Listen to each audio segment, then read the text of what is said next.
কুল্লু নাফসিন যায়িকাতুল মাউত, প্রাণ আছে, মরতেই হবে।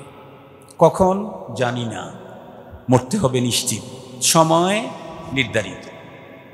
লিকুল্লি উম্মাতিন আজাল ইযা জাআ আজালুহুম লা ইস্তাখিরুনা সাআতান ওয়া লা ইস্তাকদিমুন। मौत जिस दिन आ गई मुर्दा की हालत क्या हुई, रूह तन से उड़ गई मुर्दा की हालत क्या हुई। जब मलाकुल मौत आवेगे तुम्हारे सामने, फिर तुम्हें फुर्सत न मिलेगी लब हिलाने के लिए, फिर तुम्हें फुर्सत न मिलेगी लब हिलाने के लिए। कैसे कैसे ताजदारो पादशाह चल बसे, वो खजीना बालखाना शान शौकत क्या हुई। कैसी कैसी खूबसूरत रानियां शहजादियां, तन बदन सब गल गया है शक्ल सूरत क्या हुई।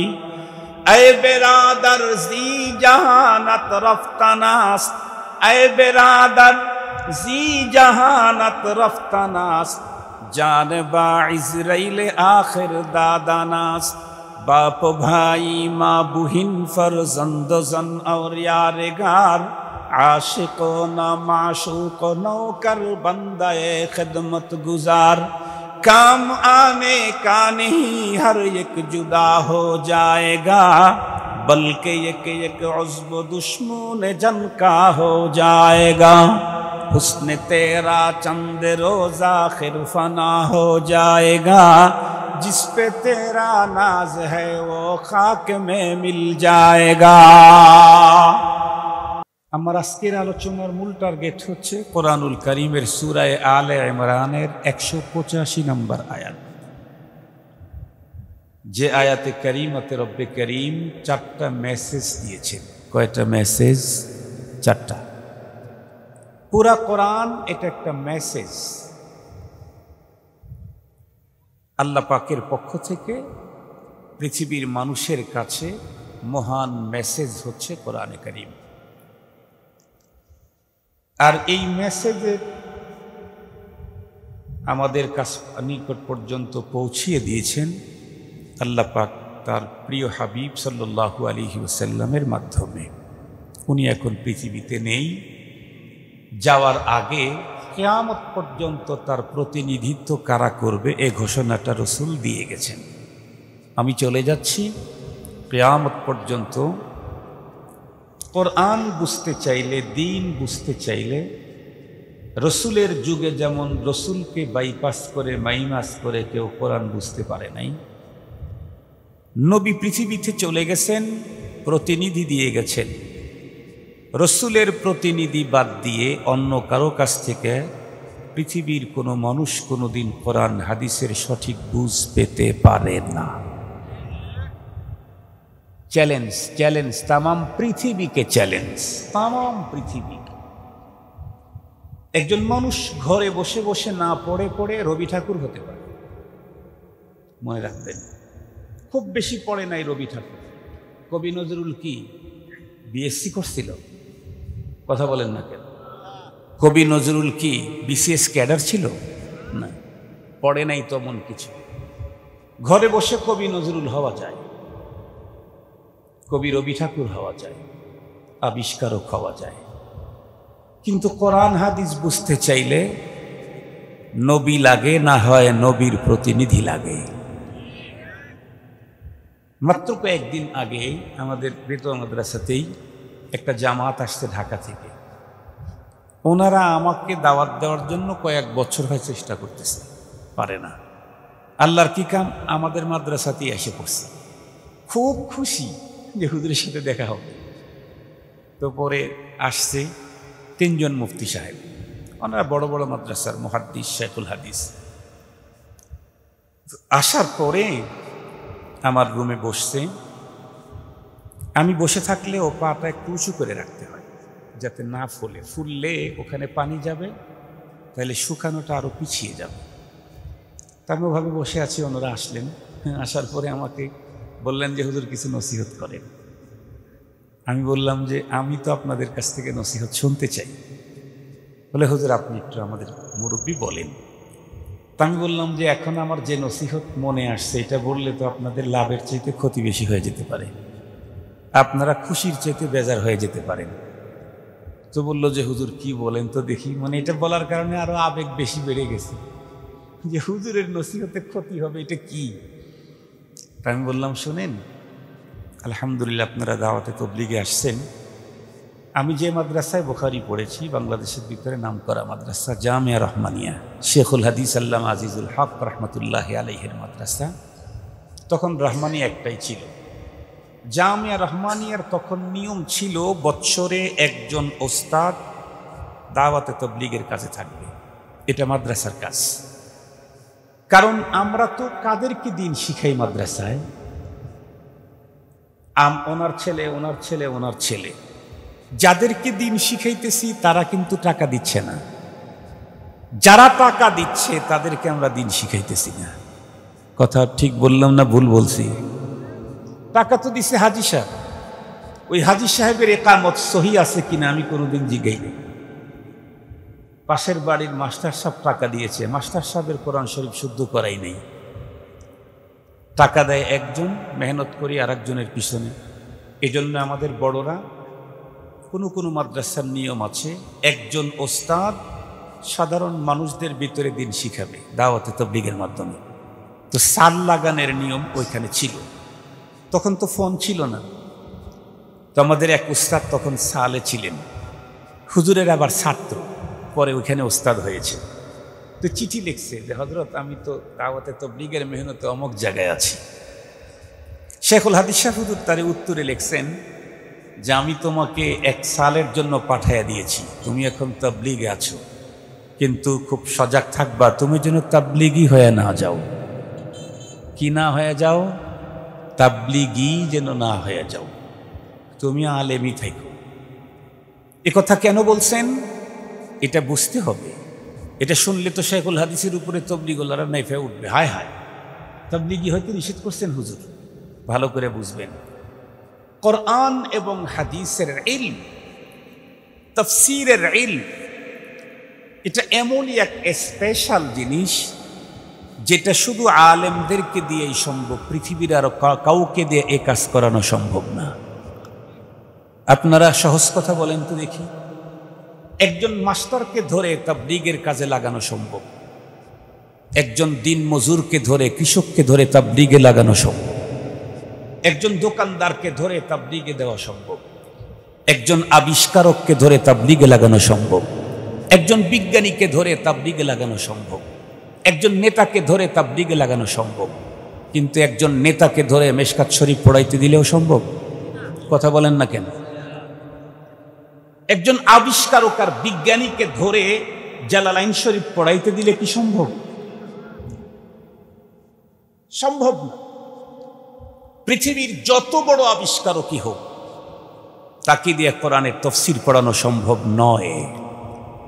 পৃথিবীর যত বড় আবিষ্কারকই হোক, যত বড় গবেষকই হোক, যত বড় টাকাওয়ালাই হোক, যত বড় নেতাই হোক, যত বড় কবি আর সাহিত্যিকই হোক, তাকে দিয়ে তাফসীর পড়ানো সম্ভব না, হাদিস পড়ানো সম্ভব না।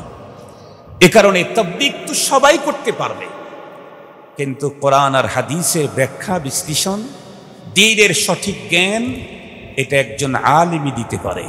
সঙ্গত কারণে আলেমকে প্রাইমারি সেকশন তাবলীগে না ঢুকায়া ইউনিভার্সিটি লেভেলের মাদ্রাসায় বসায়া তাফসীর পড়ানো দরকার। আপনারা আমার কথা বুঝেছেন তো? আলহামদুলিল্লাহ। মুহতারাম হাজিরিন, তো যে কথাটা আমি কিছুক্ষণ আগে বলতেছিলাম যে আলেম এমন এক জিনিস, রাসূল করিম সাল্লাল্লাহু আলাইহি ওয়াসাল্লামের জবানে বলেছেন আল উলামা ওয়ারাসাতুল আম্বিয়া। আমি চলে গেলাম, আমি আমার প্রতিনিধি ঘোষণা দিয়ে গেলাম, যারা উলামা হবে তারা হলো আমার প্রতিনিধি। নবীর যুগে নবী আর রসুলকে বাদ দিয়ে যেমন কোরআন বোঝা যায় নাই, হাদিস বোঝা যায় নাই, ধর্ম পাওয়া যায় নাই, আল্লাহ পাওয়া যায় নাই, জান্নাতের পথ পায় নাই, কিয়ামত পর্যন্ত নায়েবে নবী ওলামায়ে কেরামকে বাদ দিয়ে doctor, doctor, brigadier, lieutenant, colonel, general, এই জাতীয় আবিষ্কারক, অমক তমক, এগুলি দিয়ে কখনো দিন আর কোরআন বুঝা যায় না। এটা মনে রাখতে হবে। তো আমি যেই কথা আপনাদের খেদমতে বলতে চাইতেছি সেটি হলো, কোরআন টোটাল একটা মেসেজ। এর ভিতরে সূরা আলে ইমরানের 185 নম্বর আয়াতে আল্লাহ পাক 4টা মেসেজ দিয়েছেন। কয়টা মেসেজ? 4টা মেসেজ। এই 4টা মেসেজের উপরে কথা বলবো আজকে। আমার আলোচনা শেষ, তাফসিরুল কোরআন মাহফিল না, এই জন্য আমি এই আয়াতের উপরে আলোচনা করে শেষ করব ইনশাআল্লাহ, যতটুকু সময় আল্লাহ লাগায়। প্রথম নাম্বার মেসেজটা এমনই এক মেসেজ যে পৃথিবীর আদম আলাইহিস সালাম থেকে শুরু করে আজ পর্যন্ত এই খোদাই মেসেজকে অস্বীকার করার 1% একজন মানুষও পৃথিবীতে আসে নাই। আবু জেহেলও না, ফেরাউনও না, নমরুদও না, হামানও না। আজকের পৃথিবীর সবচাইতে বড় কাট্টা নাস্তিক, সেও খোদাই এই মেসেজকে অস্বীকার করার সাহস নাই। সেটি হলো কুল্লু নাফসিন যায়িকাতুল মাউত। এই আয়াতের প্রথম মেসেজ হলো, তোমাদের যাদের প্রাণ আছে তাদের মৃত্যু নিশ্চিত। কে বললেন? কুল্লু নাফসিন যায়িকাতুল মাউত, যার প্রাণ আছে তার মৃত্যু নিশ্চিত। বলেন তো দেখি, এই মেসেজ অস্বীকার করার মতো মানুষ তামাম ওয়ার্ল্ডে একজনও আছে কি? নাই। আস্তিক বলেন, নাস্তিক বলেন, হিন্দু বলেন, বৌদ্ধ বলেন, চারাল বলেন, মগ বলেন, যা বলেন, মৃত্যুকে অস্বীকার করার মতো মানুষ পৃথিবীতে একটাও নাই। যার প্রাণ আছে তার মরণ আছে। সে প্রাণী যত ছোটই হোক সেও মরবে, যত বড়ই হোক সেও মরবে। কোনো কোনো প্রাণী তো এত ছোট যে আমরা স্বাভাবিক চোখে দেখতেই পাই না, এত ছোট। আবার কোনো কোনো প্রাণীর কথা বলতেছি এত বড়, যার বিশালতা শুনলে আমাদের মাথা হেট হয়ে যাবে। আপনারা হয়তো জানেন, এই পৃথিবীকে আল্লাহ তাআলা 2 ভাগ করেছেন। এই পৃথিবী, আলম, এই দুনিয়া, একটা হলো স্থল আর একটা জল। এই দুইটি মিলে পৃথিবী না? আমি জিজ্ঞেস করতে চাই, স্থল ভাগ বেশি না জল ভাগ বেশি? জল ভাগ কত গুণে বেশি যেন? 3 গুণ। তাহলে 4 ভাগের 1/4, 4 ভাগের 1 ভাগ, 1/4 হলো স্থল, আর 3/4 অংশ হলো, 4-এর 3 ভাগ হলো জল। হযরত উলামায়ে কেরাম লিখেছেন, স্থলভাগে আল্লাহ পাক যেই পরিমাণে সৃষ্টিকুলকে সৃষ্টি করেছেন, এর চাইতে বেশি সৃষ্টিকুল আছে হলো জলভাগে। ওখানে জায়গায় তো 3 গুণ, এর চাইতে বেশি অনেক। একেবারে সহজে বোঝার জন্য, অল্প টাইমে কথা শেষ করার জন্য বলি, স্থল ভাগে হাতি আছে না? জল ভাগেও হাতি আছে। জলহস্তি কি? কথা বলেন না কেন? জলহস্তি কি? পানির হাতি। জলহস্তি পানির হাতি। স্থল ভাগে হাতি আছে, জল ভাগে হাতি আছে। স্থল ভাগে কুকুর আছে, জল ভাগে কুকুর আছে। স্থল ভাগে সাপ আছে, জল ভাগে সাপ আছে।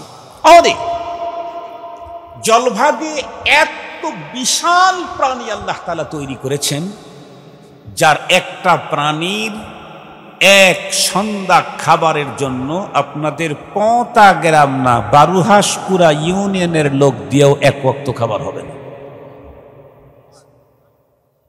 1 ওয়াক্ত খাবার হবে না। এত বড় প্রাণী আল্লাহ তাআলা কোথায় রাখছেন? জলভাগে। আচ্ছা, ওটা বাদই দিলাম। আমাদের জান কবজ করে কে যেন? উনি তো প্রাণী না প্রাণহীন? কথা বলেন না কেন? প্রাণী, নূরের তৈরি একটা প্রাণী। তার বডিটা কত ছোট!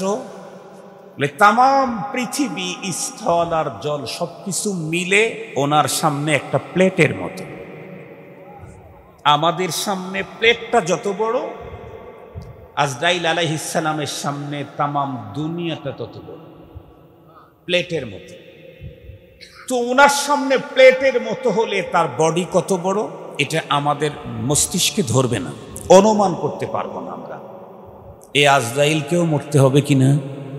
কথা বলেন। কুল্লু নাফসিন যায়িকাতুল মাউত, প্রাণ আছে, মরতেই হবে। কখন জানি না, মরতে হবে নিশ্চিত, সময় নির্ধারিত। লিকুল্লি উম্মাতিন আজাল ইযা জাআ আজালুহুম লা ইস্তাখিরুনা সাআতান ওয়া লা ইস্তাকদিমুন। मौत जिस दिन आ गई मुर्दा की हालत क्या हुई, रूह तन से उड़ गई मुर्दा की हालत क्या हुई। जब मलाकुल मौत आवेगे तुम्हारे सामने, फिर तुम्हें फुर्सत न मिलेगी लब हिलाने के लिए, फिर तुम्हें फुर्सत न मिलेगी लब हिलाने के लिए। कैसे कैसे ताजदारो पादशाह चल बसे, वो खजीना बालखाना शान शौकत क्या हुई। कैसी कैसी खूबसूरत रानियां शहजादियां, तन बदन सब गल गया है शक्ल सूरत क्या हुई। ऐ बिरादर जी जहानत रफ्तनास, ऐ बिरादर जी जहानत रफ्तनास, जानबा इज़राइल आखिर दादानास। बाप भाई माँ बुहिन फर्जंद जन और यारगार, आशिको न माशूक नौकर बंदे खिदमत गुजार। काम आने का नहीं हर एक जुदा हो जाएगा, बल्कि एक एक उज़्व दुश्मन जन का हो जाएगा।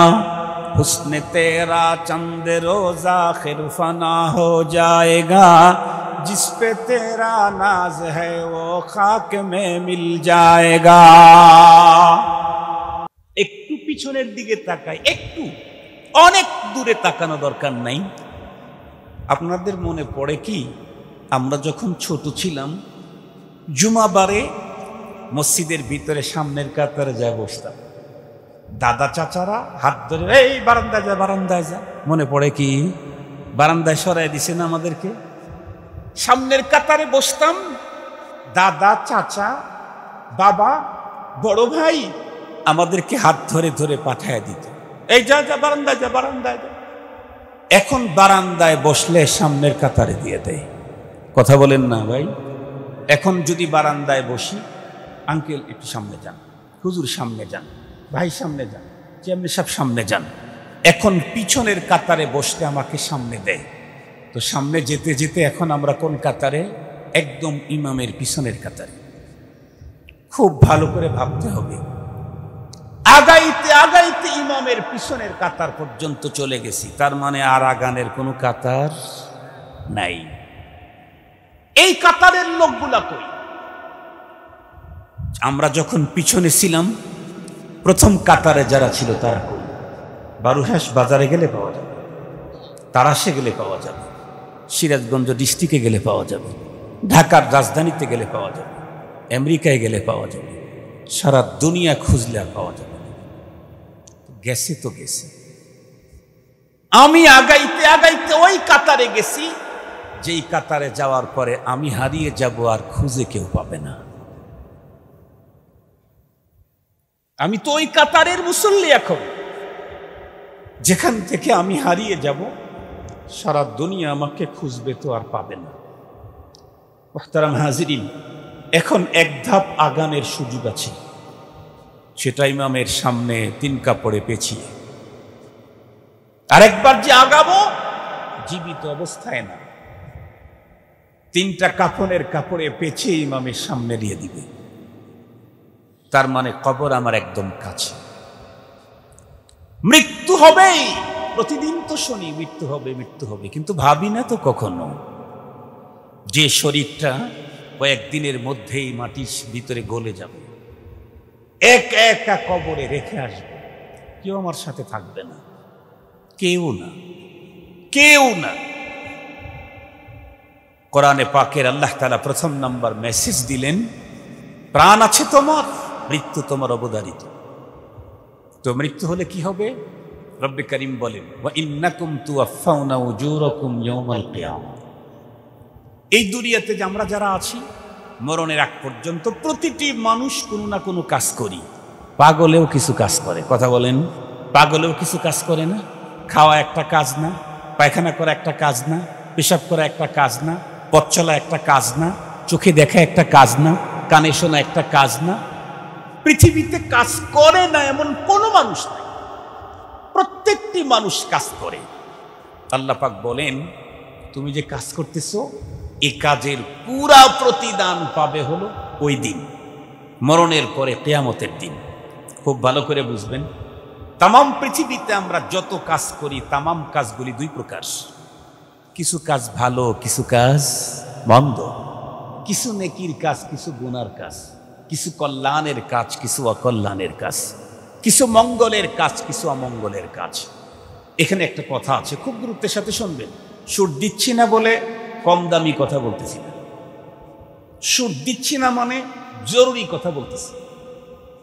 মুহতারাম হাজিরিন, ভালো কাজ কোনটা আর মন্দ কাজ কোনটা, এটা আমি মুফতি সাহেব বললে হবে না, চেয়ারম্যান সাহেব বললেও হবে না, এমপি মহোদয় বললেও হবে না, আমাদের দেশের প্রধানমন্ত্রী শেখ হাসিনা বললেও হবে না, বর্তমান পৃথিবীর সবচেয়ে বড় মোড়ল, কথা বলেন না কেন, আমেরিকার প্রেসিডেন্ট, সে বললেও হবে না।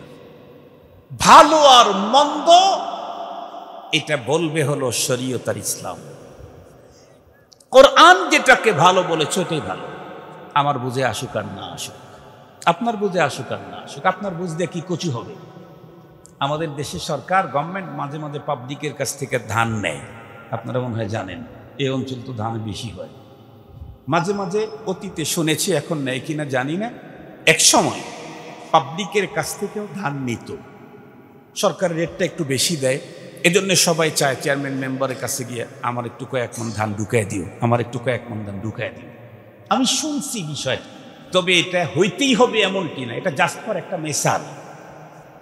তো শুনছি যে যে ধানগুলা নেওয়ার আগে তারা পরীক্ষা করে মেশিনে শুকনা কতটুকুন। যেই মেশিনে পরীক্ষা করে ও মেশিনটার সিস্টেম হলো, কেউ যদি মাটির খোলাতে শুকাইতে শুকাইতে শুকাইতে শুকাইতে চাউলের ভিতরের পানির কোনো কিচ্ছু না রাখে, এরপরেও মেশিন শো করে না। পক্ষান্তরে কেউ যদি পাকা খোলার উপরে শুকায়, ভিতরে পানি থাকলেও মেশিন শো করে। খুব ভালো করে বুঝবেন। তো একজন পাকা খোলাতে শুকায় নিয়ে গেছে, তারটা অর্ধেক শুকনা, মেশিন শো করবে, এটা চেয়ারম্যান সাহেব নিবে। আর একজন শুকাইতে শুকাইতে ভিতরের কোনো কিচ্ছু রাখে নাই, কিন্তু মাটির খোলাতে শুকাইছে, মেশিন শো করে না, চেয়ারম্যান নিবে কি? কথা বলেন না কেন? আপনি যদি বলেন আরে ওর চাইতে আমারটা বেশি শুকনা, বলে তোমারটা বেশি শুকনা, তোমার কথায় আমি নেব না, আমি নেব তো আমার মেশিনে মেপে নেব, পরপারে রব দিবেন। এই জন্য কোন মন্ত্রীর কাছে কোনটা ভালো এটা হবে না, মালিক বলবেন আমি দেব, আমি মেপে নেব, আমি দেব, আমি মেপে নেব। তোমার মানদণ্ডে কোনটা ভালো ওইটা দিয়া তুমি দিও, আমার কাছ থেকে নিতে চাইলে আমার মানদণ্ডে ভালো হতে হবে। এজন্য ক্লিয়ার কথা, নেতায় বলছে ভালো, মাতেব্বর বলছে ভালো, পীর বলছে ভালো, অমুক বলছে ভালো, অমুক বলছে ভালো, অমুক গবেষক বলেছে ভালো, নো। রব্বে করিমের কাছে ভালো কোনটা, কোরআনে করিম স্পষ্ট বলে দিয়েছে। কোরআন যেটা ভালো বলবে সেটাই ভালো, কোরআন যেটা মন্দ বলবে সেটাই মন্দ। মনে থাকবে তো ইনশাআল্লাহ? ইসলাম যেটা ভালো বলেছে সেটাই ভালো, ইসলাম যেটা মন্দ বলেছে সেটাই মন্দ। এই ইসলামের মানদণ্ডে ভালো কাজ যারা করেছি, আল্লাহ তাদেরকে দুনিয়াতে জাযা দিবেন। ইসলামের মানদণ্ডে মন্দ কাজ যারা করেছি তাদেরকে দুনিয়াতে সাজা দিবেন।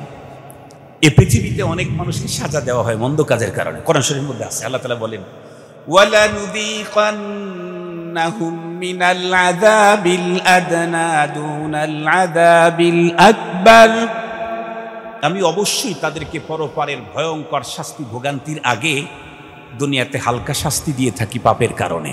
কেন? লাআল্লাহুম ইয়ারজিউন, যাতে করে এই শাস্তি পেয়ে ভয়ঙ্কর শাস্তির ভয়ে খুব দ্রুত অপকর্ম থেকে ফিরে আসে।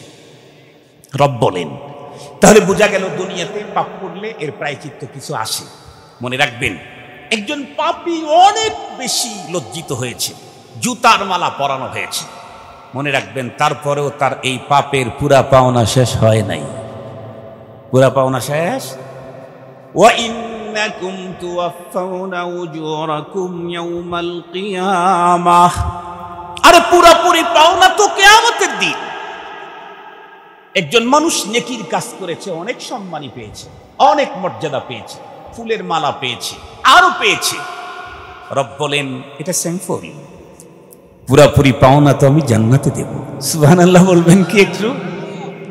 নেকির পূর্ণ পাওনাও আখিরাতে, অপরাধের পাওনাও শাস্তিও পরিপূর্ণ কোথায়? আখিরাতে। তাহলে আমাকে ভালো কাজ করতে হবে না মন্দ? একটু জোরে বলেন। ভালো কাজ। ভালো কোনটা ভালো?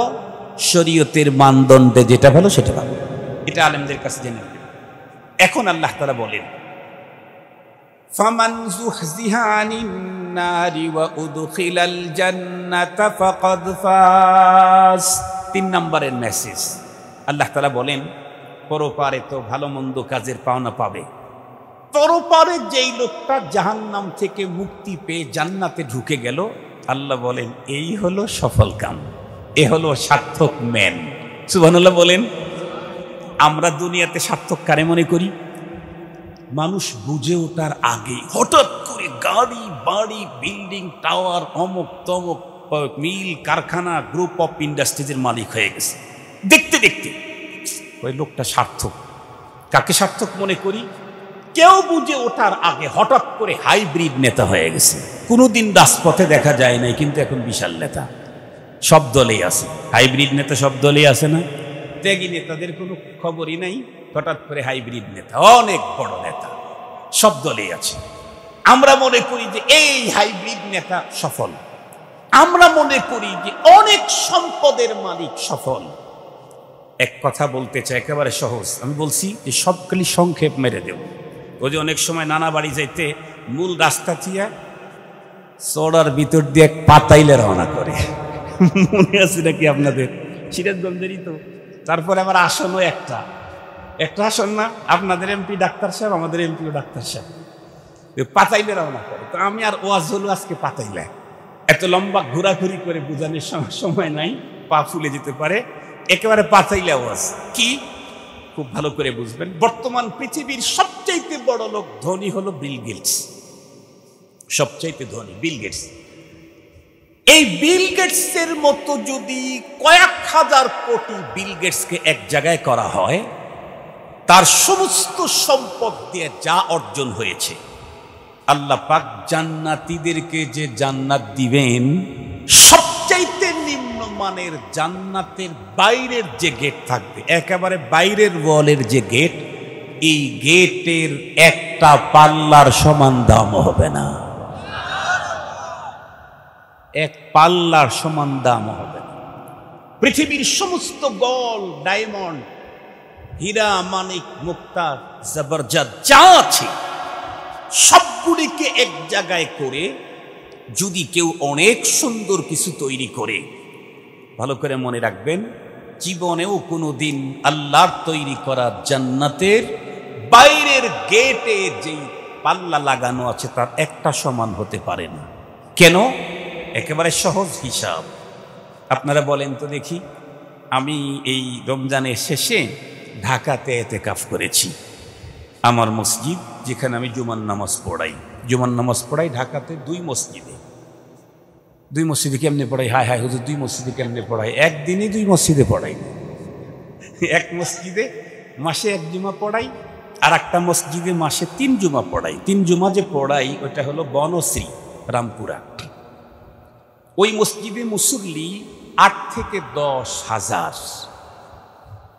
8 থেকে 10 হাজার মুসল্লি। রাস্তা, বাস চলার যে রাস্তা আছে এক সাইড বন্ধ থাকে, রাস্তার ভিতরে মাইক দেওয়া আছে। মক্কা মদিনায় যারা গেছেন তারা দেখছেন রোডে রোডে কিন্তু হারামের মাইক দেওয়া আছে। দেখছেন না? হজে যারা গেছেন রোডের ভিতরে হারাম শরীফের মাইকের সংযোগ দেওয়া আছে না? আলহামদুলিল্লাহ, আমার মসজিদে সোসাইটির ভিতরে রাস্তাতে এবং স্টাফ কোয়ার্টার রোডের ভিতরে মাইক দেওয়া আছে। এত মুসল্লি হয় তো আল্লাহ শুকুর, ওইখানে আমি এতে কাফে গেছি। তো ঢাকা শহরে তো সারা বাংলাদেশের সবচেয়ে ধনী মানুষগুলো কোথায় থাকে? ঢাকায় থাকে। তো ওইখানে একদিন নিয়ে আসছে হলো ইফতারির সময় পিৎজা। এখনকার আধুনিক মেয়েদের ছেলেদের কিন্তু সবচাইতে উন্নত চয়েস দুইটা, তার মধ্যে একটা পিৎজা। পিৎজা একটা খাবার, ওইটা মনে হয় তারাশেও পেতে পারেন, না হয় সিরাজগঞ্জে পাবেন। একটা পিৎজা কত নিবে? 200-250 টাকা নিবে, 300 টাকা নিবে, বা 500 টাকাই নিবে। কিন্তু আমাদের জন্য যে পিৎজা নিয়ে আসছে বলতেছে হুজুর এটার দাম 6000 টাকা। এই পিৎজাই, সিরাজগঞ্জের পিৎজার দাম যদি 500 টাকা হয়, ঢাকার পিৎজা যদি 6000 হয়, শুধু একটু শহর চেঞ্জ হওয়ার কারণে, তাহলে বান্দার বানানো গেট আর আল্লাহর বানানো গেটের পার্থক্য কি পরিমাণ হবে? বুঝাইতে পারছি কি আপনাদেরকে? বান্দার বানানো গেট যত উন্নতই হোক, বানিয়েছে কারা? মানুষ। আর জান্নাতের গেট বানিয়েছেন কে? আর একটু জোরে বলবেন কি? আমার রসুল আমাদেরকে জানায়া দিয়েছেন। রসুল্লাহ বলেন, ক্বালা রাসূলুল্লাহ সাল্লাল্লাহু আলাইহি ওয়াসাল্লাম, ক্বালা আল্লাহু তাআলা আ'আদতু লিইবাদিয়াস সালিহিন।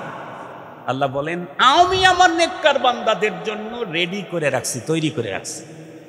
মা লা আইনুন রাআত ওয়ালা উযুনুন সামিআত ওয়ালা খাতারা আলা কলবি বাশার। কি রাখছেন? জীবনে পৃথিবীর কোন শিল্পীর কল্পনা, ধান্দা, স্বপ্নে কোনো দিন যেটা আসে নাই সেটা আমি তৈরি করে রাখছি। এ কারণে কেউ যদি বিল গেটসের চাইতেও বড় হয়, তারপরেও সে সফল নয়। মূল সফলতা হলো মরার পরে পরপারে যদি কোনো মানুষ জাহান্নাম থেকে মুক্তি পেয়ে জান্নাতে যায়, সে হলো সফল। ধরেন বিল গেটসের মতো টাকা হলো, বা আরো 1 কোটি বিল গেটসের সম পরিমাণে হলো, কিন্তু কতদিন? বিল গেটস কি 1000 বছর বাঁচবে? কথা বলেন। 1000 বছর বাঁচবে না, হয়তোবা 200 বছর বাঁচবে না, জানা নেই আমাদের, তবে হয়তোবা বাঁচবে না। এত সম্পদ 200 বছর ভোগ করতে পারল না। আর পরপারে যে ব্যক্তি জান্নাতে ঢুকে গেল, তার জীবনে কোনোদিন আর মরণ হবে না, এই সুখ কোনোদিন দূর হবে না। এ কারণে রব্বুল আলামিন বলেন, মান যুহজিহা আনিন নার ওয়া উদখিলাল জান্নাতা ফাকাদ ফাজ। যেই ব্যক্তি পরপারে জাহান্নাম থেকে মুক্তি পেয়ে জান্নাতে ঢুকলো, সেই হলো সফল কাম। 4th নম্বর মেসেজ আল্লাহ পাকের, খুব ভালো করে বুঝবেন, সেটা হলো ওয়ামাল হায়াতুদ দুনিয়া ইল্লা মাতাউল গুরুর। এখন প্রশ্ন আসতে পারে, হুজুর আমরা সব জান্নাতে যাব? জান্নাতে তো যাব, কিন্তু জান্নাতে যাইতে বাধার সৃষ্টি করবে আমাদেরকে। কোন জিনিস বাধার সৃষ্টি করবে? অনেক কয়েকটা জিনিস আমাদেরকে বাধার সৃষ্টি করবে। এটা আরেক হাদিসের মধ্যে বর্ণনা আছে, আরেক হাদিসের ভিতরে বর্ণনা আছে। তার ভিতরে একটা জিনিস হলো এই দুনিয়া। দুনিয়ায় আমাকে বাধা দেবে, অথচ এই দুনিয়াতে থেকেই আমাকে জান্নাত অর্জন করতে হবে। এই দুনিয়াতে থেকেই জান্নাত অর্জন করতে হবে। জান্নাত অর্জন করার আর কোনো ফিল্ড নাই, দুনিয়া থেকেই অর্জন করতে হবে। কিন্তু এই দুনিয়ায় আমাকে বাধা দেবে। দুনিয়ার সৌন্দর্য, পদ, পদবি, চেয়ার, পাওয়ার, এই সবগুলি আমাকে এমন ভাবে আকর্ষণ করবে যে আমাকে ধান্দায় ফেলে দেবে। শুধুই দুনিয়া, টাকা টাকা টাকা, গাড়ি বাড়ি, গাড়ি বাড়ি, চেয়ার পাওয়ার, ক্ষমতা চাই আমার, ক্ষমতা চলতেই থাকবে। রব্বুল আলামিন কি বলেন? ওয়ামাল হায়াতুদ দুনিয়া ইল্লা মাতাউল গুরুর। এই দুনিয়ার জীবন, তোমাদের যে হায়াত, এটা ধোঁকার বস্তু। কি বললেন আল্লাহ? ধোঁকার বস্তু, ধোঁকার সামগ্রী। কেমনে ধোঁকা, এটা বুঝাবার জন্য আপনাদেরকে একেবারে সিম্পল একটা মিসাল। ওই যে বলছি না, পাতাইলে নানার বাড়ি যায়, এই ধান কেটে গেছে, খেরার কি কি নাড়ার ক্ষেতের ভিতর দিয়ে, ক্ষেতের নাড়ার ভিতর দিয়ে রওনা। আমরা যখন ছোট ছিলাম একটু মনে করে দেখেন তো, একেবারে ছোট, তখন আমাদের চয়েস ছিল হলো খেলনা, পুতুল। আমার ছোটবেলার কথা মনে পড়ে খুব। আমার আব্বাজান রহমতুল্লাহ আলাইকে আপনারা অনেকে চিনেন, অনেকে চিনেন না। বেতুয়া মাদ্রাসার প্রতিষ্ঠাতা ছিলেন কারি হাসান আলী খান রহমতুল্লাহ আলাই। মুস্তাজাবুদ দাওয়াত আল্লাহর ওলি ছিলেন, বহুত বড় বুজুর্গ ছিলেন। ওনার 8 ছেলে, আমরা 8 ভাই আলেম, আমরা 8 ভাই 8 ভাই আলেম। আব্বাজান রহমতুল্লাহ আলাই আমাদেরকে ছোটবেলা তো কখনো শার্ট প্যান্ট পরতে দেন নাই। আব্বাজান বলতেন শার্ট প্যান্টে পোশাকের একটা প্রতিক্রিয়া আছে। আসলেই কিন্তু পোশাকের প্রতিক্রিয়া আছে। বিশ্বাস যদি না হয়, একদিন শুক্রবারের দিন একেবারে আদ্দি কাপড়ের জামা মাল লাগায়া পইরা মসজিদে যাইবেন, দেখবেন ভিতরে একটা ভাব এসে যাবে।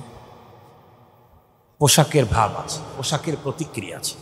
দেখবেন শু পরবেন, টাইট ফিট শু, দামি, হাঁটবেন, দেখবেন একটা ভাব আসবে। সত্যি কথা বলতেছি। আমাদের এক বন্ধু আছে, এখন মনে হয় মানে এডিশনাল ডিআইজি টিআইজি হয়েছে, আগে এসপি ছিলেন। তো উনি বলতেন যে আমি আমার অধীনস্থ যারা পুলিশ আছে তাদেরকে জিজ্ঞেস করছি যে আমার আচরণ কেমন, বলো তোমরা। উনি একদিন ওয়াজে বলতেছেন, তো পুলিশটা বলে যে স্যার আপনি যখন পায়জামা পাঞ্জাবি পরেন, জুব্বা পরেন, তখন আপনার আচরণ ফেরেশতার মতো, কিন্তু যখন ড্রেস পরেন তখন একটু ভিন্ন রকম। যখন ড্রেস পরেন তখন ভিন্ন রকম। ড্রেসের একটা প্রভাব আছে, পোশাকের একটা প্রতিক্রিয়া আছে, এই জন্য এটা পড়তে দিতেন না। তো আগে মেলা হইতো না, প্রচুর মেলা হইতো, আমাদের এলাকায় মেলা হইতো।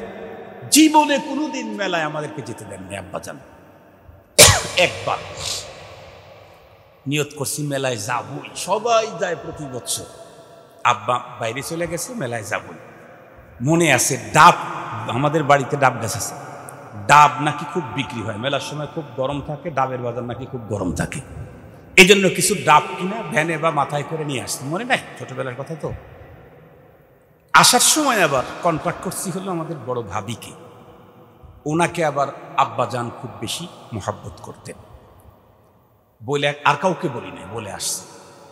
এসে কিনছি কি তা জানেন? এত কষ্ট করে আল্লাহরে রোদ আর যে ধুলা, কিনছি হলো খুঁটি। আপনারা মনে আছে কিনা? এই 4টা খুঁটি একসঙ্গে ধরে রাখা যায়, এরকম সিস্টেম একসঙ্গে ছিল। ওইটা একটা কিনছি, এখনো আমার বাসায় আছে। আমার বাচ্চারা ওইটা কালার করে রেখে দিছি, তাই আমার বাবার ছোটবেলার স্মৃতি। তো ওইটা কিনে নিয়ে আসছি। এত কষ্ট করে গেছি, জীবনের ঝুঁকি না, মার খাওয়ার নিয়ত করেই গেছি, মার খাওয়ার হেরাম বান্ধে গেছি যে বাবা মার দিবেই, তারপরেও যাব। এই যে গেছি, এই কারণে আব্বাজান আমার আম্মাকে বাড়ির থেকে বের করে দিয়েছিল। তাহলে বুঝেন আমাদের খবর কি? আমরা তো নাই। এরপরে খুঁটি কিনছি। ছোট যখন ছিলাম আমরা প্রত্যেকে খুঁটির প্রতি, পুতুলের প্রতি, খেলনার প্রতি খুব আসক্তি ছিল। বাবা বলতো এই খেলনা তো নষ্ট হবে, 5 টাকা দিয়ে এটা কিনে লাভ কি, চলো তোমারে 25 টাকা দিয়ে সুন্দর খাবার কিনে দিই, যেটা খেলে তোমার ফায়দা হবে। কি বলছি? তেমন নিব না। ওই 5 টাকার খেলনাই আমার শান্তি, আমার 50 টাকার খাবারের দরকার নেই। কিছুদিন পরিবর্তন যখন হলো, একটু বুঝ যখন আসলো, এখন খুঁটি কিনে দিলে কি রাজি না? এখন কি ভালো খাবার দিতে হবে। তখন তো আর এত উন্নত খাবার ছিল না, এখন তো কত উন্নত। এক চকলেটের দাম কয়েক হাজার টাকা, এক চকলেটের দাম কয়েক হাজার টাকা। আর শত টাকা লাগে, 500 টাকা লাগে, 700 টাকা লাগে চিপস কিনে খাইতে। একটা ক্যান চিপসের দাম 500, 700, 1000 টাকা চিপস। আমরা তো খাই 10 টাকা দামের তা, বড় লোকেরা যেটা খায় হেলে বলতেছি আর কি। মোহতারাম হাজরিন, একটু যখন বড় হয় তখন চিপস, মিল্কান্ডি, পিৎজা এগুলার প্রতি আসক্তি। আমাদের দেশের গরিব ধনী সবাই একটা খাবার খুব খায়, সেটা হলো কি জানি ওটা, ফুচকা। চেনেন নাকি আপনারা?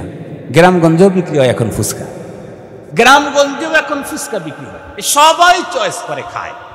তখন যদি খেলনা দেন মেজাজ গরম না, তখন মনে করে খাইতে পারলেই খাম।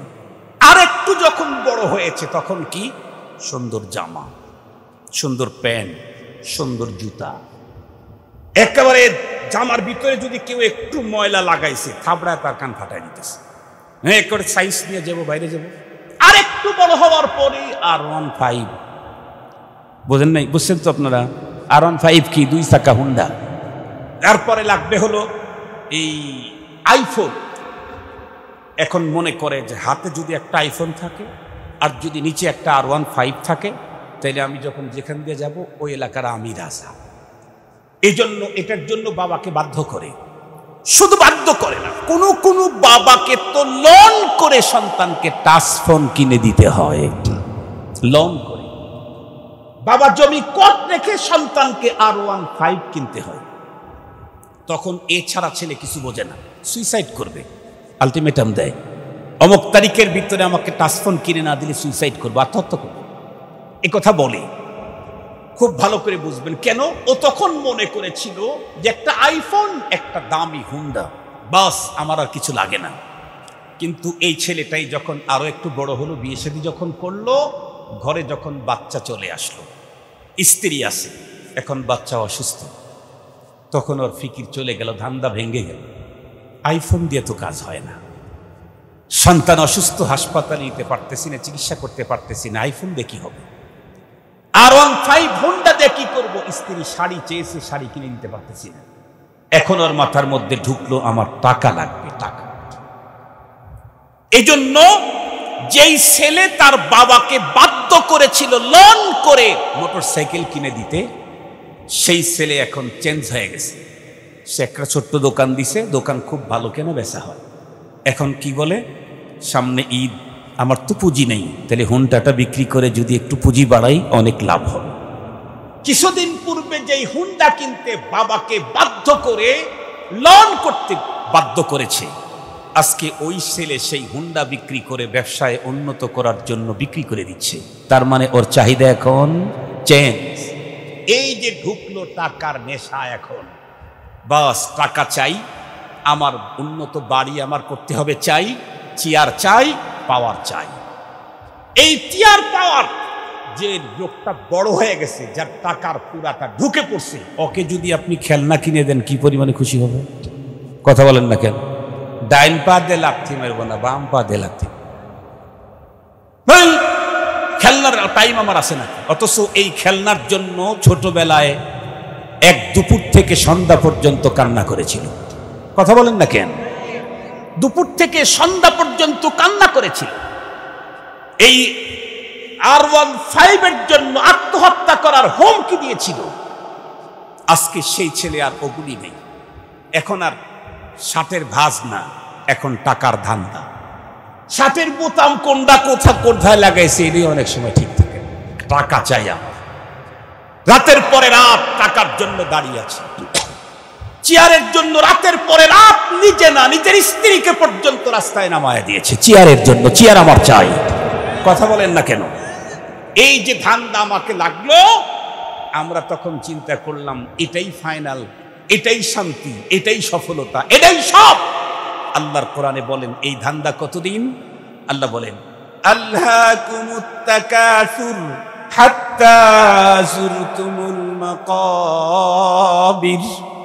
এই ধান্দা যে আমাকে ধরে ফেললো, এক পর্যায়ে চলতে চলতে চলতে চলতে আমি গাড়ির নেশায়, বাড়ির নেশায়, মিল করার নেশায়, চেয়ারের নেশায়, পাওয়ারের নেশায়, পদের নেশায়, অমকের নেশায়, তমকের নেশায় চলতে চলতে খপ করে এক সময় আজরাইল ধরে ফেলছে। খুব ভালো করে বুঝবেন, খপ করে আজরাইল ধরে ফেলছে। আজরাইল যখন ধরছে, ধরার সাথে সাথে তখন দেখতেছে কই, কত মানুষ না আমাকে ফুল দিত, তারা আজকে কই? কত মানুষ না আমার সামনে হাজার হাজার মোটর সাইকেল নিয়ে শোডাউন দিত, কই তা? নেই।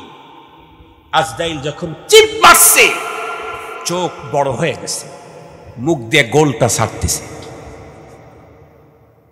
মুখ দিয়ে গোলটা ছাড়তেছে, চোখ উল্টে গেছে, কাউকে চিনতেছে না, কি জানি দেখে, ভয় আর আতঙ্ক তাকে ধরে ফেলেছে। সে তখন ভাবতে থাকে ছোটবেলার খেলনা যেমন ভুয়া, বড় বেলার চেয়ার আর পাওয়ারটাও তার চাইতে আরো বড় ভুয়া। ছোটবেলার বিদ্যার আসক্তি যেমন ভুয়া, পৃথিবীর সম্পদ, পৃথিবীর টাকা পয়সা, মিল কারখানা, ইন্ডাস্ট্রিজ, গ্রুপ অফ ইন্ডাস্ট্রিজ, এটাও ভুয়া। কই আজরাইলের এই মুহূর্তে একজন মানুষ তো আমাকে সাহায্য করার জন্য কেউ আগায় আসে না। সাহায্য করার মতো সিস্টেম দুনিয়াতে আছে নাকি? তামাম দুনিয়ার সমস্ত নেতৃত্ব এক জায়গায় করে যদি দেয়, দুনিয়ার সমস্ত মানুষগুলা যদি, বন্ধুরা আমার, সমস্ত ফুলগুলা জমা করে ওই লোকের সামনে হাজির করে, বলুন তো দেখি 4 পয়সার কোনো ফায়দা হবে নাকি? না না। তবে যদি কখনো দেখা যায় কোন ব্যক্তির মৃত্যুর মুহূর্তে বড় কষ্ট হচ্ছে, এই মুহূর্তে যদি আল্লাহর কালাম তার কানের সামনে সূরাতুল ইয়াসিন তেলাওয়াত করে, কালামুল্লাহর ইজ্জতের খাতিরে আল্লাহ পাক রব্বুল আলামিন তার মৃত্যুর মুহূর্তের কষ্ট লাঘব করে দিয়ে দিবে। মুহতারাম হাজরিন, শুধু কি তাই? দুনিয়া থেকে যখন আমি বিদায় নিলাম, দেখতে দেখতে অল্প সময়ের মধ্যেই আমাকে কবরে নিয়ে গেল। আমার ছেলে আমার মুখের উপরে মাটি দিচ্ছে, আমার ছেলে আমার মুখের উপরে মাটি দিচ্ছে, আমাকে আড়াল করতেছে। আমার বাবা আমার মুখে মাটি দিবে, আমার ভাই আমার মুখে মাটি দিবে, আমার সবচাইতে ক্লোজ ফ্রেন্ড সে আমার মুখে মাটি দিবে। কিছুক্ষণ পর আমাকে একা রেখে চলে আসবে। কেউ নেই, কেউ নেই কবরস্থানে। এ ভাই, চোখ বন্ধ করেন, চোখ বন্ধ করেন, চোখ বন্ধ করে ভাবেন আমি এখন মারা গেলাম, সাদা কাপড়ে আমাকে পেঁচাইছে, এরপরে আমাকে কবরে নামায় দিল। ছোট্ট একটা কবর, ছোট্ট একটা গর্ত, এখানে নামায় দিল। মাটি দিতে দিতে দিতে দিতে স্তূপ করে মাটি দেওয়া শেষ, সবাই বাড়ির দিকে চলে আসলো। সন্তান 2 সপ্তাহ পরে স্বাভাবিক হবে, স্ত্রী 2 মাস পরে স্বাভাবিক হবে, মা 2 বছর পরে স্বাভাবিক হবে, বাবা 2 বছর পরে স্বাভাবিক হবে। কবরের ভিতরে আমার অপকর্মের কারণে যে আযাব হবে, এই আযাবের খবর আমিও দিতে পারবো না, আমার সন্তানও জানতে পারবে না। ধরেন কোন একজন বা ছেলে বাবার কবরের পাশে গিয়ে দাঁড়িয়ে আছে, বাবার স্মৃতিচারণ করতেছে বা দোয়া কালামি করতেছে। আল্লাহ না করুক, ওই বাবার কবরে যদি বাবার অপরাধের কারণে আগুন জ্বলতে থাকে, মাত্র 1.5-2 হাত মাটির নিচে বাবার কবরে আগুন জ্বলে, ছেলে বোঝার উপায় নেই। বাবাও নিজ থেকে যে ছেলেকে বলবে, বাবা আমার কবরে আগুন জ্বলে, আমাকে বাঁচানোর ব্যবস্থা করো, এই আর্তনাদ জানাবার সুযোগও নাই। এই জন্য মুসলমান ভাইরা আমার ভালো করে বুঝবেন, নিশ্চিত একদিন আমাকে কবরের জগতে যেতেই হবে। কোনো অবস্থাতেই এই ঘাটি, বন্ধুরা আমার, বাইপাস করার কোনো সুযোগ নাই। কবরের ওই ঘাটি আমরা পিছনে রেখে এসেছি নাকি সামনে? একটু কথা বলেন। কবরের ওই ঘাটি আমরা কি পিছনে ফেলে অতিক্রম করে এসেছি নাকি সামনে? নিশ্চিত সামনে। এই কবরের ভিতরে আমার সঙ্গী হবে কে? খুব ভালো করে মনে রাখবেন, তখন আমাকে দয়া করবেন, মায়া করবেন, ভালোবাসা দিবেন কে? একমাত্র সৃষ্টিকর্তা মহান আল্লাহ। ওই রব্বে করিম আমাদের দুনিয়ার জীবন কিভাবে কাটাবো, এই মেসেজটাকে সুন্দর করে সাজিয়ে একটা মহাগ্রন্থ পাঠিয়েছেন, কোরআন। এই কোরআনুল কারীম যদি কোনো মুসলমান তার সিনার ভিতরে, মেধার ভিতরে যদি ভরে নিতে পারে, আর লাইফটাকে যদি কোরআনী স্টাইলে যদি কাটাইতে পারে, কসম আল্লাহর, জীবনে বন্ধুরা আমার কাফফারা দিতে হবে না। সমস্ত মানুষগুলি যখন কবর দিয়ে চলে আসবে, ওই মুহূর্তে সব যখন চলে যাবে, কোরআনুল কারীম তখন মৃত ব্যক্তির মাথার দিকে দাঁড়িয়ে যাবে। কবরের ভিতরে কোরআন তখন দাঁড়াবে। বাবা চলে গেছে, ছেলে চলে গেছে, বন্ধু চলে গেছে, ভাই চলে গেছে, সব চলে গেছে। সেই মুহূর্তে কোরআন মাথার দিকে দাঁড়াবে। কোরআন বলার কবরের ভিতরে দাঁড়ায় বলবে, কি বলবে? এই দোস্ত তোমার কোনো পেরেশানি নেই। চতুর্দিক থেকে আযাবের ফেরেশতারা আসতে থাকবে। কোরআনে কারীম ভিতরে ফেরেশতা ঢুকতেই বলবে, এই কি চাই, কি চাই? ফেরেশতারা বলবে, লোকটার অনেক ঝামেলা আছে, এজন্য আমরা আসছি। কোরআনুল কারীম তখন বলবে, যত ঝামেলা যত সমস্যা সেটা আমি আল্লাহর সাথে বুঝবো, তোমরা এখান থেকে যাও। কোরআনের এক ধমক কোনো ফেরেশতার ভিতরে থাকতে পারবে না। কেন? কারণ কোরআন হলো আল্লাহর কালাম, ফেরেশতারা হলো আল্লাহর গোলাম। ফেরেশতারা কার গোলাম? কথা বলেন না কেন? ফেরেশতারা কার গোলাম? আল্লাহর গোলাম। আর কোরআন কার কালাম? হাদিসে পাকের ভিতরে রাসূলুল্লাহ সাল্লাল্লাহু আলাইহি ওয়াসাল্লাম বলেন, তাবাররাক বিল কুরআন ফাইন্নাহু কালামুল্লাহি ওয়া খারাজা আনহু, ফাইন্নাহু কালামুল্লাহ খারাজা আনহু। পৃথিবীর কি দিয়ে বরকত নাও মিয়া, কি দিয়ে বরকত নেবে? আল্লাহর কোরআন দিয়ে বরকত নাও, কারণ এটা আল্লাহর কালাম, আল্লাহ থেকে বেরিয়ে এসেছে। এই জন্য কোরআন বলবে, এই লোকের কি হয়েছে না না হয়েছে সেটা রবের সাথে আমি ডিসকাস করব, তোমরা এখান থেকে যাও। আযাবের ফেরেশতা চলে যাবে। কোরআনে হাকিম তখন মৃত ব্যক্তিকে ডেকে বলবে, তুমি নববধূকে নিয়ে মজা করে যেমন ঘুমায়, আজকে কবরে তেমন ঘুমাও। কেন? তুমি দুনিয়াতে আমাকে টিকে রাখার জন্য বহু রাত জেগেছো, বহু কষ্ট করেছো, রাজপথে গিয়েছো, জেল, জুলুম, ফাঁসি ভয় পাওনি আমাকে দুনিয়াতে টিকাবার জন্য। রাত্রে গভীরে তিলাওয়াত করেছো আমাকে, 27 রাত তামাম রাত না তুমি জেগে জেগে কোরআন পড়েছো, 21 রাত তামাম রাত জেগে জেগে তুমি কোরআন পড়েছো। তুমি তো কত রাত জাগছো। সমস্ত হাফেজ ছাত্ররা রাত্রি 3:30 4টা বাজে উঠে যায়। শেষ রাত্রের তেলাওয়াত ছাড়া পৃথিবীর কেউ হাফেজ হয় নাই। শেষ রাত্রের তেলাওয়াত ছাড়া পৃথিবীর কেউ হাফেজ হয় নাই। সবাই যখন ঘুমিয়ে থাকে, হাফেজে কোরআন তখন জেগে জেগে আল্লাহর কোরআন পড়ে। তুমি না বড় কষ্ট করে মেহনত করে রাত জেগে আমাকে পাহারাদারি করেছো, আমার আইন, আমার সিস্টেম, আমার পদ্ধতি পৃথিবীতে টিকাবার জন্য জালিমের সামনে বুক পেতে দিয়েছো, আমাকে হেফাজত। আজকে তুমি আরাম করো, মজা করো, মজা করে ঘুমায়া যাও। আজকে তোমাকে পাহারাদারি করবো আমি, কেউ ঢুকতে পারবে না, আমি থাকলে কেউ ঢুকবে না। কোরআন যার কবরে দাঁড়াবে কেউ ঢুকবে না, আযাবের ফেরেশতা।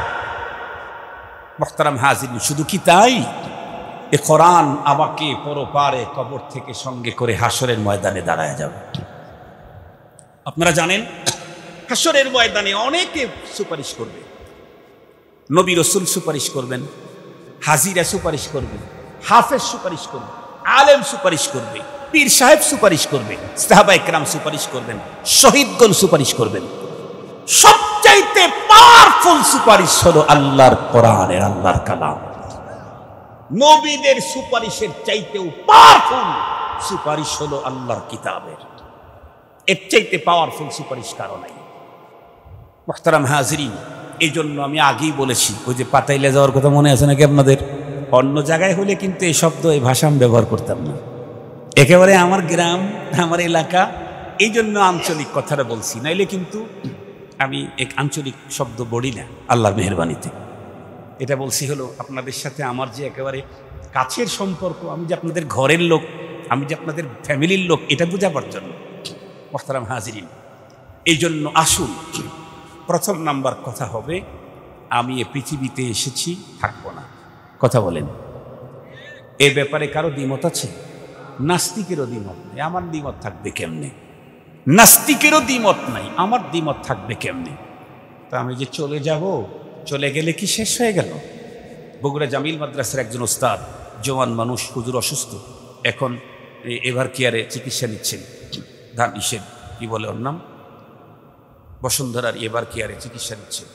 হুজুর একদিন আমরা কয়েকজন বসে আছি, তো কথায় কথায় কথা উঠছে।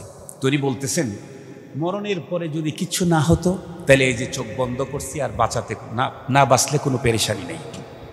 কিন্তু ভয় তো ওখানে, মরণের পরে মূল জীবন শুরু হবে, আর রবের সামনে হিসাব দিতে হবে। রবের সামনে দাঁড়াতে হবে, হিসাব দিতে হবে। পাই পাই হুম্মা লাতুসআলুন্না ইয়াওমা ইদিন আনিন নাঈম। যত নেয়ামত যার যত বেশি, তার জিজ্ঞাসা তত বেশি। নেয়ামত যার যত বেশি, জিজ্ঞাসা তার তত বেশি। এই জন্য আসুন, আলহামদুলিল্লাহ, আলহামদুলিল্লাহ, আলহামদুলিল্লাহ, আমরা প্রত্যেকে সিনাতে আল্লাহর কোরআন পড়ি। রাজি আছি ইনশাআল্লাহ? আমরা আমাদের মস্তিষ্কে আল্লাহর কোরআনকে সেভ করে নিই, পারবো না ইনশাআল্লাহ? বয়স্ক হয়েছেন, বড় হয়েছেন, তো কি হয়েছে, ভর্তি হয়ে যান। ঢাকা ভার্সিটির রিটায়ার্ড প্রফেসর, বিভাগীয় প্রধান, তারা এখন বয়স্ক মাদ্রাসায় ভর্তি হয়ে আল্লাহর কোরআন পড়তেছে। ঢাকাতে 900 মাদ্রাসা, ডজন ডজন, এক মাদ্রাসায় 800 ছাত্র রাত্রিকালীন।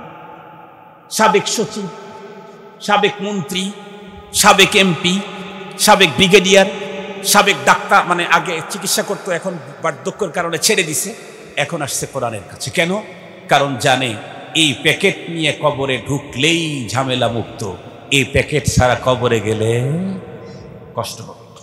এজন্য আমরা প্রত্যেকেই, ছেলে হোক মেয়ে হোক, প্রত্যেকে সহি শুদ্ধ আল্লাহর কোরআন পড়া শিখবো ইনশাআল্লাহ। যতটুক পারি বেশির থেকে বেশি কোরআনের সূরা আমার সিনা আর মাথার মধ্যে সেভ করে নিব ইনশাআল্লাহ। পারবো না? চেষ্টা করলে পারবো না ইনশাআল্লাহ। আর কোরআনুল কারীম যারা পড়ছে আর পড়ায়, এদেরকে সবচাইতে বেশি সম্মান দেব, প্রাইম মিনিস্টারের চাইতে বেশি সম্মান দেব। এখন তো বাবা প্রাইম মিনিস্টার তো দূরের কথা, ছোটখাটো মিনিস্টারের স্বাস্থ্য ভাই হইলেই হুজুর গোনার টাইম নাই। এটা গ্রামে বেশি, শহরে কিন্তু তা না, শহরে কিন্তু তা না। আলহামদুলিল্লাহ, সুম্মা আলহামদুলিল্লাহ, আমরা যেখানে জুমার নামাজ পড়াই ওইখানে অনেক মিনিস্টাররা আছে, ওইখানে অনেক ব্রিগেডিয়ার আছে, অনেক কর্নেল আছে, মেজর আমার সাথে এতেকাফ করছে। এইভাবে এসে সালাম মুসাবে দিয়া বলে, হুজুর ধন্য যে আপনার সাথে কয়েকটা দিন কাটাইতে পারবে। আসলে ওই যে পাত্র যেটা যত খালি হয় না, ওটা ওড়ে বেশি, বাজে বেশি। ঠিক বললাম না? ঠিক বললাম? আর যেই পাত্র ভিতরে যত বেশি ওয়েট, ওটা তুফানেও নড়ে না। ঠিক বললাম না? ঠিক বললাম? ওটা বাজেও না। তো আসলে এরকম গ্রামগঞ্জে এই জিনিসটা অনেক জায়গায় আছে। আমি অনুরোধ করব, উলামায়ে কেরামদেরকে মুহাব্বত করেন আল্লাহ আর রসুলের খাতিরে। কার খাতিরে? আল্লাহ আর রসুলের খাতিরে। বঙ্গবন্ধু কন্যা এত দামি হয়েছে বঙ্গবন্ধুর কারণে। কথা বলেন না কেন? বঙ্গবন্ধু যদি এদেশকে স্বাধীন করার জন্য যদি ওই পরিমাণে কোরবানি না দিতেন, আর শেখ হাসিনা যদি বঙ্গবন্ধুর কন্যা না হতেন, এত মর্যাদা কেউ দিত না। ওনার চেয়ে অনেক সুন্দরী মহিলা আছে দেশে, ওনার চেয়ে অনেক বড় শিক্ষিতা মহিলা দেশে আছে, ওনার চাইতে এক্সপার্ট মহিলা দেশে আছে, কিন্তু কেউ ওনাকে যেই পরিমাণে করে, শ্রদ্ধা করে, ওনাকে যেই পরিমাণে সম্মান করে, তার প্রতি যেই পরিমাণে দুর্বলতা দেখায়, অন্যের প্রতি দুর্বলতা দেখায় না। কেন? ওনাকে সম্মান করে হলো বঙ্গবন্ধুর সম্মানে। এটাই নিয়ম, এটাই নিয়ম, এটাই নিয়ম। আমাকে তো মুহাব্বত করছে আমার বাবার কারণে, আমার সন্তানকে মুহাব্বত করবে আমার কারণে। হ্যাঁ, এক সময় ও আমার সন্তানও বড় হয়ে যাবে, হয়তো এক সময় বড় হবে, কিন্তু প্রথমে মুহাব্বতটা বাবার কারণেই। এই জন্যে মুহতারাম হাজিরিন, আমরা উলামায়ে কেরামদেরকে মুহাব্বত করব কার কারণে? আল্লাহর, কথা বলেন না কেন? আল্লাহ আর রসুলের কারণে। আল্লাহ যে কোরআন নাজিল করছেন, রসুল যেই কোরআনের ব্যাখ্যা দিয়ে গেছেন, সেইটা বহন করতেছে উলামায়ে কেরাম। এজন্য তারা আমাদের কাছে সর্বোচ্চ সম্মানের পাত্র। দেখেন না, আপনাদের এই অঞ্চলে যদি ইউনিভার্সিটির যদি এতগুলো ছেলে হইতো, তাহলে মাহফিল উপহার দিত না একটা মেলা উপহার দিত? কথা বলেন না কেন? অধিকাংশ জায়গায় মেলা উপহার দেয়। তবে আলহামদুলিল্লাহ এখন বাংলাদেশের পরিবেশ চেঞ্জ হয়ে গেছে। এখন ইউনিভার্সিটির ছেলেরাও মাহফিল করে, এখন কলেজের ছেলেরাও মাহফিল করে। এখন এখন এখন বাংলাদেশে আগে দুয়া গান মুয়া গান অনেক কিছু হইতো, কথা বলেন, হয়তো না, অনেক হইতো, এখন কিন্তু আর নাই। আমি অবাক হয়ে গেছি, ঢাকাতে এতেকাফে বসে আমার ওই মসজিদে 100-র মতো মুতাকিফ ছিল, এর ভিতরে অধিকাংশ হলো দুয়া ইউনিভার্সিটির ছেলে। ওই যে বললাম না যে মেজর ইউনিভার্সিটিতে পড়ে, কলেজে পড়ে, নর্থ সাউথে পড়ে, এই ব্রাকিস ইউনিভার্সিটিতে পড়ে, এই কি ডেফোডিলে পড়ে, এই জাতীয় ছেলে বেশি। আর ওরা এতটাই কোমল শিক্ষিত, তো এতটাই ভদ্র, বিনয়ের সাথে কাছে এসে বসে বসে মাসলা শিখত। এই জন্য এটা কিন্তু উলামায়ে কেরামের অবদান। উলামায়ে কেরাম মাঠে ময়দানে কোরআনের কথা বলতেছে, অনলাইন অফলাইনে কোরআনের কথা বলতেছে। আলহামদুলিল্লাহ, আল্লাহ পাক নওজোয়ানদেরকে তৈরি করে দিয়েছে। আমাকে ঢাকার গুলশান কমার্স কলেজের প্রিন্সিপাল, আমার খুব কাছের মানুষ, একেবারে আপন ভাইয়ের মতো, বাংলাদেশের শ্রেষ্ঠ প্রিন্সিপাল নির্বাচিত হয়েছেন এম এ কালাম সাহেব। উনি ওই এতেকাফের ভিতরে বললেন, হুজুর আগামী দিন তো হুজুরদের। আমি বললাম কেমনে? আমার একটা ছোট্ট জরিপ আছে। কি জরিপ? বলে সমস্ত ইংরেজি শিক্ষিত লোকেরা এরা বাচ্চা নেয় 1টা 2টা, আর হুজুররা 5টা 7টা করে নেয়। যার কারণে আর 20 বছর পরে তো ওই ইংরেজি শিক্ষিত বড় লোকদের ওই 3.5টা থাকবে, আর হুজুরদের তো 5টা 7টা এক একজনের। এই জন্য সংখ্যা হুজুরদের বেড়ে যাবে। তার জরিপ কিন্তু ফেলে দেওয়ার মতো না, তার জরিপ কিন্তু ফেলে দেওয়ার মতো না। সবাই যখন কম নিচ্ছে, হুজুররা তখন ছেড়ে দিচ্ছে। হুজুররা আবার এই কথা বলার কারণে আবার জন্ম নিয়ন্ত্রণের আইন চাপায় দিয়েন না হুজুরদের উপরে। যারা যারা করবেন তারা করেন, হুজুরদেরকে ছেড়ে দেন। আল্লাহ তাআলা আমাদের সকলকে আলোচিত কথা বুঝায়ের উপরে আমল করার তৌফিক দান করুন। এলাকার ছেলে পেলে আলেম হয়েছে, ঈদের পরেই আপনাদেরকে আরো একটা ঈদ যেন আপনাদেরকে উপহার দিল। কি বলেন? ঈদের পরে যেন মনে হয় আরো একটা ঈদ উপহার দিল। ঈদেও আল্লাহ পাকের কাছে মাগফিরাত পেয়েছি, দয়া পেয়েছি।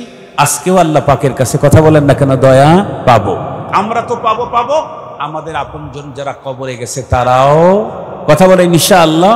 আমরা মুনাজাতের আগে আপনজনদের জন্য তোহফা দেব, আমরা দোয়া পড়বো, দরুদ পড়বো, আমরা সূরা পড়বো, তাদের জন্য প্যাকেট পাঠাবো। আমরা বসেন, আমরা আমাদের আপনজন যারা কবরে গেছে তাদের জন্য প্যাকেট পাঠাবো। মুহতারাম হাজিরিন, শুনছি মাশাআল্লাহ। তো মুহতারাম হাজিরিন, আমি আগে আপনাদেরকে বলছি যে আমার একটু ওজর আছে, সেটা হলো বেশি টাইম বসে থাকাটা আমার জন্য পাও ঝুলায়, এটা কষ্টকর। আমাদের সিরাজগঞ্জ দেখে এত টাইম ওয়াজ করা লাগে। অন্য জায়গায় গেলে বলে যে হুজুর 10 মিনিট বয়ান করেন, দোয়া করেন, আর কিছু চাই না, শুধু দোয়া করবেন বাস। কত জায়গায় শুধু দোয়া। সিরাজগঞ্জে আসলে এই মৌলানারাও বলছে যে আজকে একটু ওয়াজ বেশি করেন হুজুর। সিরাজগঞ্জে আসলে আর এটা স্বাভাবিক, বাপ চাচার তো আবেদন থাকেই ছেলের কাছে। ঠিক বললাম না? ঠিক বললাম। অন্য লোক তো আর আবেদন করতে পারে না বাবার কাছে, বা ছেলের কাছে আবেদন করতেই পারে। এজন্য এলাকার মানুষ আবেদন করতেই পারে। আপনারা আমার জন্য দোয়া করেন, আমি আপনাদের জন্য দোয়া করব। কোরআন শরীফে সূরা আলে ইমরানে আল্লাহ তাআলা কয়টা মেসেজ দিয়েছেন? 4টা। মনে থাকবে তো ইনশাআল্লাহ? ওই পরপারের জীবনে উন্নত করার জন্য হাদিসে পাকে রাসূল করিম সাল্লাল্লাহু আলাইহি ওয়াসাল্লাম বলেছেন যে কোনো ব্যক্তি যদি রমজানের রোজা রাখার পরে শাওয়ালের চাঁদে বিরতি দিয়ে অথবা বিরতিহীন 6টা রোজা রাখে, তাহলে সে যেন সারা বছর রোজা রাখলো, এমন নেকি তার আমলনামায় দেওয়া হবে। আপনারা মনে মনে ভাবতে পারেন, হুজুর এই 6টা রোজা দিয়েই সারা বছর রোজার নেকি হবে? বলে হ্যাঁ। বলে হিসাব বলেন তো দেখি। হিসাব একদম সোজা।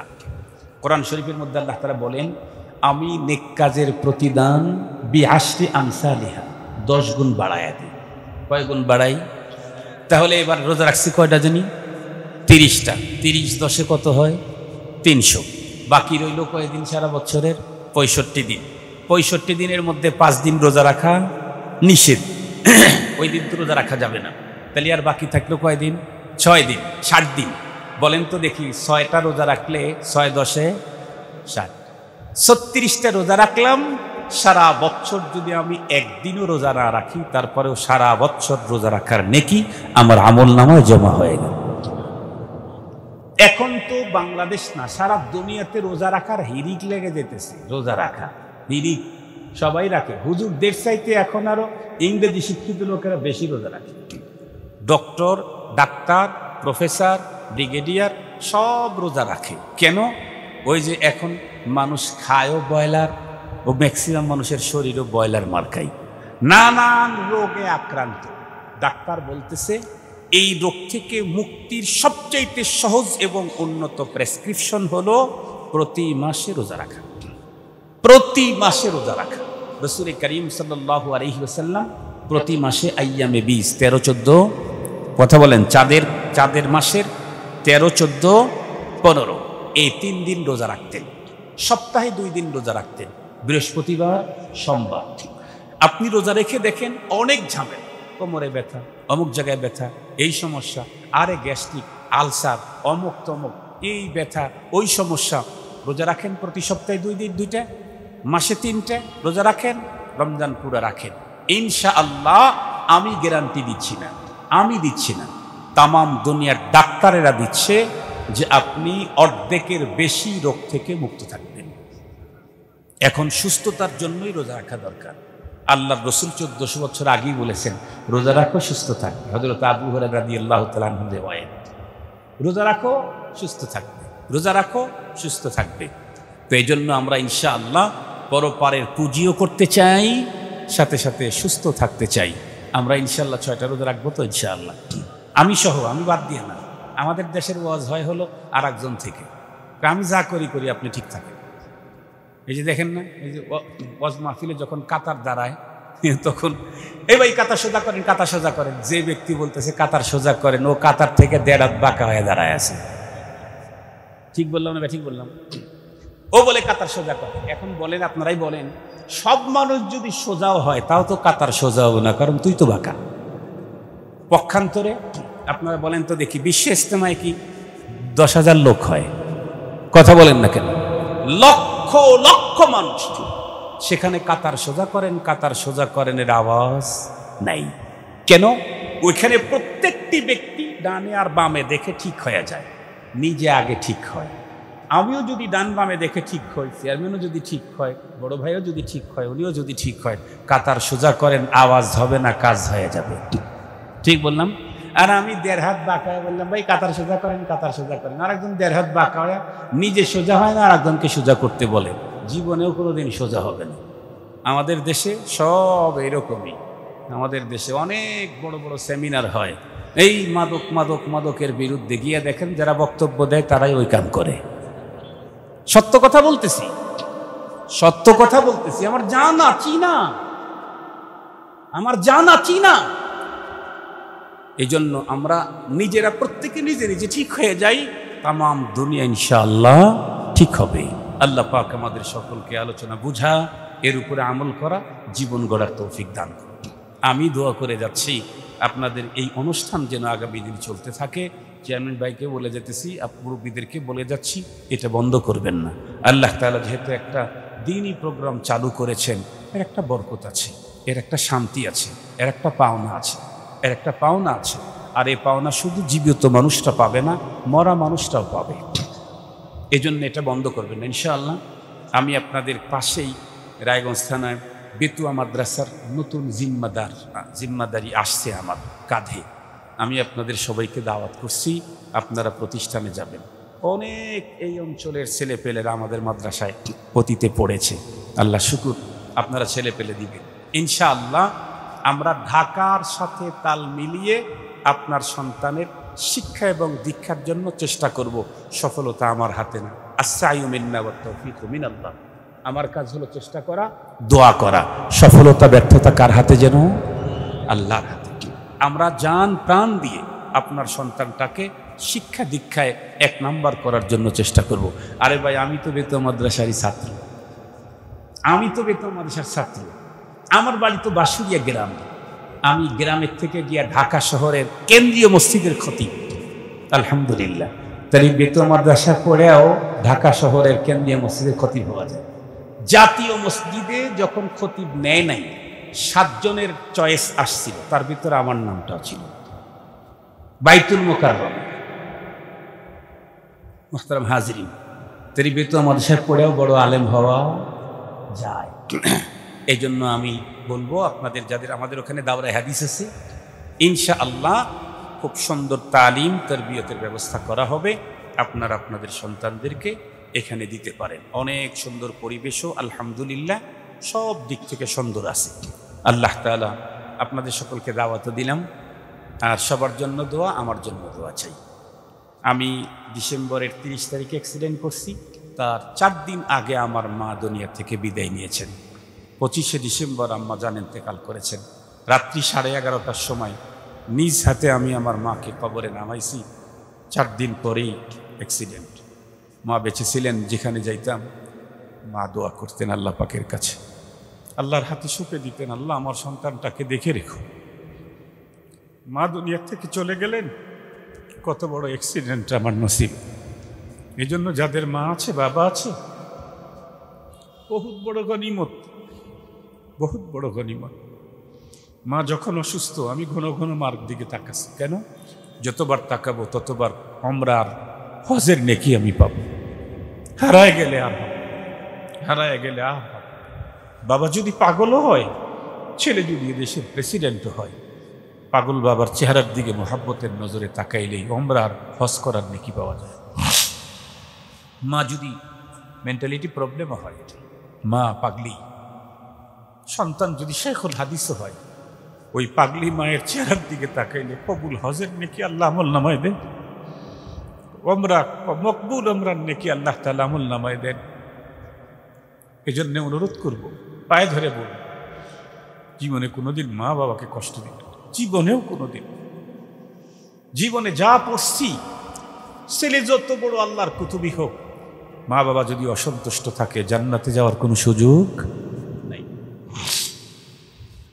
কোনো সুযোগ নেই।